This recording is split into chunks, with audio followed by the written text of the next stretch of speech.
गतकाली विलंबित राति रे खंडपड़ा पुलिस को मिली बड़ सफलता। पुलिस पेट्रोलिंग करथिबा बेले एक पिकअप गाड़ी 8 बस्ता गंजेई जबत करने सह जन को गिरफ्त करिछि पुलिस। खंडपड़ा थाना कंटिलो फांडे खटियापल्ली गाँ निकटरू एही गंजेई गाड़ी जबत होइछि।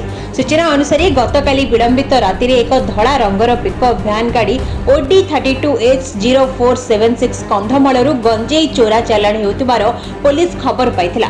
खटियापल्ली ग्राम निकट में ड्राइवर पुलिस गाड़ी को देखि तरबरिया भाव में गाड़ी खसी पलाई जाइतिबा समय रे पुलिस हाथ में धरा पड़ी।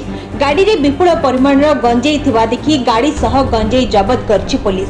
अभियुक्त बाहर राज्य को यह गंजेई चोरा चालाण करुथिला। गाड़ी को फांडी रे जबत करने सह खंडपड़ा तहसीलदार सम्मुख में गंजेई ओजन करा जायतिला। गाड़ी रे रहितबा 8टी बस्तारू 1.5 क्विंटाल गंजेई जबत होइछि। जबत गंजेईर आनुमानिक मूल्य लक्षाधिक टंका हेबो बोली सूचना मिली।